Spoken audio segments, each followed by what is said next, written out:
starts. Let's turn to John Bussey now, associate editor of the Wall Street Journal, with which this channel shares common ownership, and he's also a Fox News contributor. Good afternoon. Hi.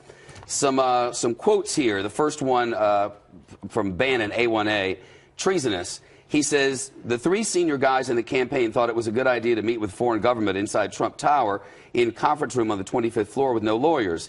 Even if you thought that was not treasonous or unpatriotic or bad stuff, and I happen to think it's all of that, you should have called the FBI immediately. Treasonous, he says.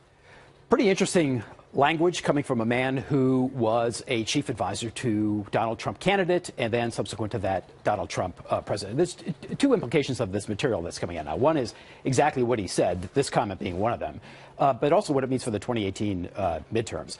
What he said is going to just, it's just going to give, if it didn't already have it, continued momentum to the Mueller investigation. This kind of language questioning the sensibility of that meeting with the Russian lawyer in Trump Tower. But he went beyond that. He said he talked a little bit about the issue of money laundering, and as you well know, Shep, that Mueller has hired some of the best money laundering expert prosecutors in the land, and he's looking deeply at this issue of money laundering. Whether or not this bumps up against the Trump organization, we don't know yet. But Bannon's language in the book, again, which he has not denied. He has not denied this language. This is all about money laundering, he said to Mr. Wolf. The path to, quote, Trump goes right through Paul Manafort, Don Jr., and Jared Kushner. It's as plain as the hair on your face. Now, what does that mean? What is he saying? What is he suggesting there?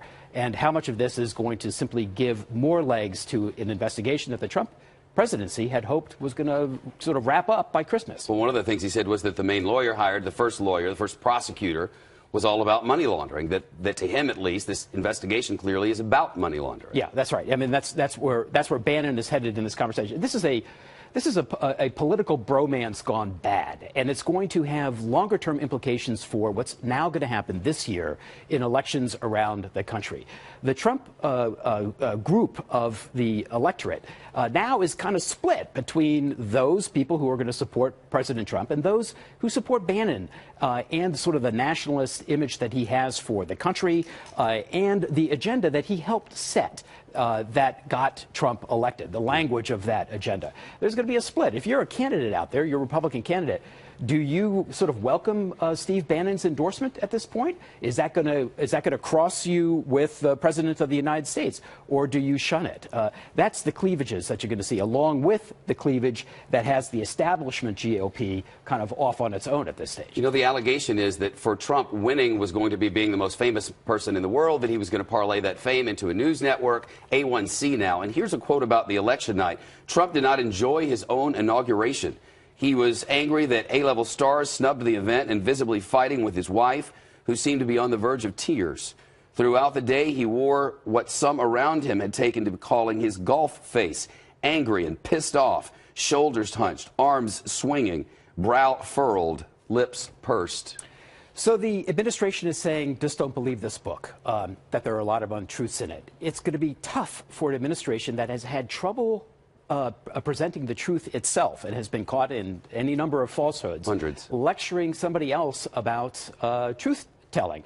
Again, the implications for this politically in the United States are notable and will kind of play out as this year goes on. Jerry Seib has a very good, our correspondent Jerry Seib has a very good video on WSHA.com about this right now, about what are candidates now going to do? How are they going to confront yet another change in the landscape for Republican candidates? There's the matter of leaking inside the White House, and today we hear about this cell phone ban in the West Wing. That's discussed as well. As details of Trump's personal life leaked out, he became obsessed with identifying the leaker.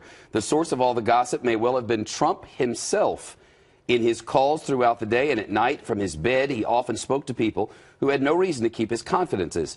He was a river of grievances, which recipients of his calls promptly spread to the ever-attentive media. So the desire to control the image of Trump, Inc. and the presidency of Donald Trump is kind of playing out also in this notion of a cease and desist order. If you really want to promote a book, attack the book publicly as President of the United States, the book is out there. People are going to see it. Now it's being made even sort of more pronounced on the political landscape. It's probably not the best way to go about trying to squelch something that's critical of your presidency. Yeah, that's how it appears. Thousands, tens of thousands of pre-sales. Yep. John Bussey from Wall Street Journal, thank you.